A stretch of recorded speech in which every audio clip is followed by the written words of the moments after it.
गेल्या 10-12 वर्षापासून मी मंत्री आहे दिल्लीत.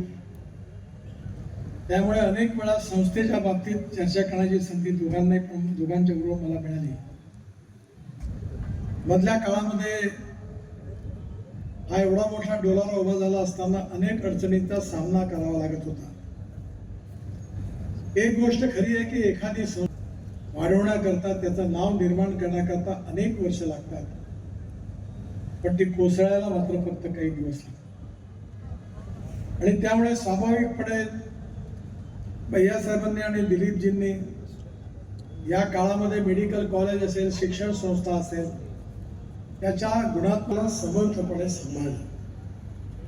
आणि त्यामुळे आज पुन्हा संस्था अतिशय चांगल्या सुस्थितीत आहे. हा आपल्या सगळ्यांकरता आनंदाचा, अभिमानाचा आणि समाधानाचा विषय आहे. आणि या सगळ्या कार्यामध्ये या दोघांचं योगदान आहे हे निश्चितपणे खूप मोठं आहे.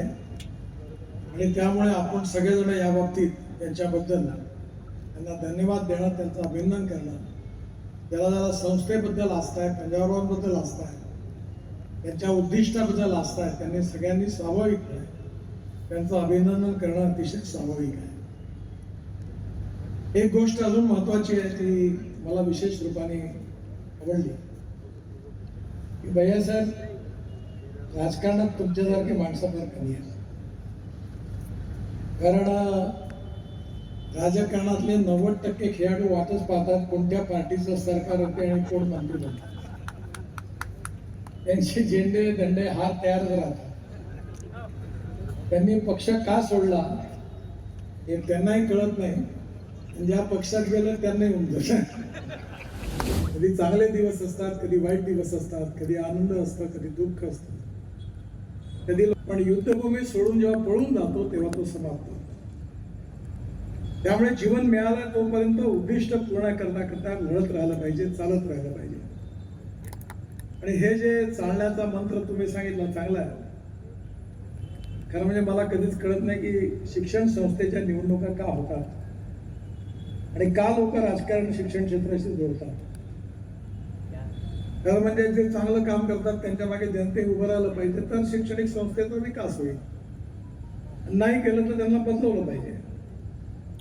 पण हळूहळू सगळ्या दृष्टीमध्ये आपल्या देशातली लोकशाही जी आहे त्याला खऱ्या अर्थाने जबाबदार नेते किंवा पक्ष नाही आहे, जनता जबाबदार. आणि जशी जनता आहे तसे नेते मिळतात लोकांना. तुम्हाला ठरवलं पाहिजे की उद्दिष्ट पूर्ण करण्याकरता काम करणाऱ्या लोकांना निवडून द्यायचं की निवृत्त करायचं. शक्यतो निवडणुका टाळल्या पाहिजे. राजकारणाच्या निवडणुका पुरतं राजकारण 15 दिवसाचं 20 दिवसाचं सगळ्यांनी केलं पाहिजे. पण निवडणुका संपल्यानंतर ते राजकारण सत्ताकारण न राहता समाजकारण झालं पाहिजे. आणि ते करत असताना जे योग्य आणि चांगलं काम असेल ते सगळ्यांचं केलं पाहिजे. आणि चुकीचं आणि वाईट काम आपल्याच असेल त्याला समजावून सांगितलं पाहिजे की हे करणं बरोबर नाही. खऱ्या अर्थाने आज या संस्थेचा जो प्रभाव आहे, विशेषतः शैक्षणिक क्षेत्रामध्ये अनेक गोरगरीब मुलांचं जीवन घडवण्याचा प्रयत्न या संस्थेच्या माध्यमातून ज्या हजारो शिक्षकांनी केलेल्या त्यातून अनेक उत्तम नागरिक तयार झाले, त्याचा आपल्या सगळ्यांना अभिमान आहे. आणि मला एक छोटासा अभिमान आहे की जागतिक दर्जाचं डॉक्टर पंजाबराव देशमुख यांच्या नावाचं वर्ल्ड स्टँडर्डचा ॲग्रो कन्व्हेन्शन सेंटर आता जवळपास बांधून पूर्ण होत आलेला आहे. आणि त्याच्याकरता आम्ही अमेरिकेपासून तर इस्रायलपर्यंत सगळ्या कन्व्हेन्शन सेंटरचा अभ्यास केला, टेक्नॉलॉजीचा अभ्यास केला. कारण कुठेतरी हीच भावना आहे की जे शेतकरी आत्महत्या करतात ते संपलं पाहिजे. शेतकरी कर्जमुक्त झाला पाहिजे. स्मार्ट शहर नाही, स्मार्ट विलेज झाले पाहिजे. गावातल्या तरुण मुलाच्या हाताला काम मिळालं पाहिजे. त्याकरता ज्या ज्या गोष्टीची कमी असेल ती दूर कशी करता येईल याचा प्रयत्न सगळ्यांनी मिळून जेव्हा केला तेव्हा त्या प्रयत्नांना यश मिळणार आहे. आणि म्हणून हा जो प्रवास आहे पंजाबरावांचा हा संपलेला नाही आहे. कारण ज्या माणसाचा जन्म होतो त्याचा मृत्यू अटळ आहे. आणि म्हणून जो जन्माला येतो त्याचा मृत्यू होतोच. हा यावच्छंद्र दिवा करू असा नियम याला कुणी अपवाद नाही आहे. मी मध्ये सहज एका ठिकाणी बोलताना माझ्या तोंडून एक वाक्य निघालं होतं की सत्ता, संपत्ती, सौंदर्य आणि ज्ञान हे काळाच्या ओघात केव्हा संपतं कळत नाही. आपल्या देशामध्ये विचार भिन्नता ही समस्या नाहीये, विचार शून्यता ही समस्या आहे. आणि म्हणून कधी चांगले दिवस असतात, कधी वाईट दिवस असतात. कधी जनता निवडून देते, कधी निवडून देत नाही. परंतु जिवंत माणसाचं व्यक्तित्व असं असतं की तो प्रवाहाच्या बरोबर कधी वाहत जात नाही. जिवंत मासा जो असतो तो नेहमी प्रवाहाच्या विरुद्ध पोहत असतो आणि काडी कचरा आणि मेलेला मासा हा नेहमी प्रवाहाबरोबर वाहत असतो. माझे तुमचे विचार कदाचित पटतील, राजकीय विचार पटणार नाही, वेगळे असतील. पण जे कोणते विचार आहे त्याच्याशी, त्या नेत्याशी मी प्रामाणिक राहीन, ही तुमच्यातली जी इमानदारी आहे त्याला मी नक्की दाद देतो आणि त्याच्याबद्दल धन्यवाद देतो. कारण हे फार कमी आहे, हे हळूहळू कमी होत चाललेलं आहे. राजकारणामध्ये राजकारणाची व्याख्या बदलण्याची गरज आहे. राजकारण म्हणजे केवळ सत्ताकारण नाही. राजकारण आहे समाजकारण, राष्ट्रकारण आणि विकासकारण आहे. Politics is a instrument of socio economic reform.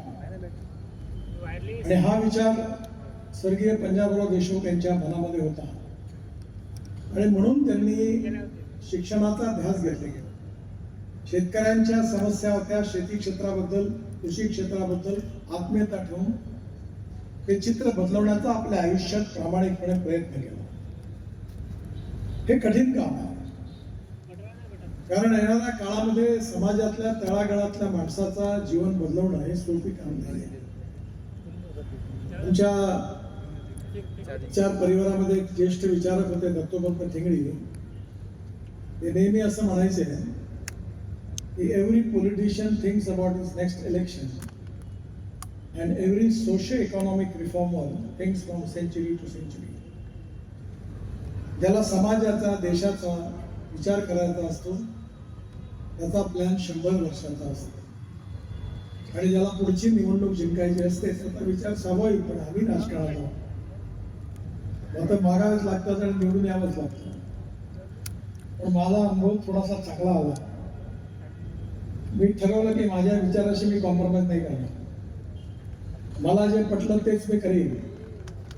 ते मी सांगितलं की जातीपातीचं राजकारण नाही करणार. आणि जेव्हा मी हे सांगितलं तेव्हा माझ्या मित्रांनी मला सल्ला दिला की तुम्ही हे बोलू नका. मी म्हणलं मी बोलीन. मग म्हणे तुम्ही हाराल. म्हणलं हारला तर माणूस बोलते का? हारू तर हारू, हे नाही करायचं. आणि माझा अनुभव आहे की मला लोकांनाही पण नक्कीच अशा चांगल्या गोष्टींना लोक सपोर्ट करतात. समाज जीवनामध्ये, राजकीय जीवनामध्ये जे दलित आहे, पीडित आहे, शोषित आहे, सामाजिक आर्थिक शैक्षणिक मागासलेले आहेत, त्या दरिद्र नारायणाच्या मनाबद्दल प्रेमाची आणि संवेदनशीलची भावना ठेवणं हे खरं म्हणजे राजकीय नेत्याचं सगळ्यात पहिलं वैशिष्ट्य आहे.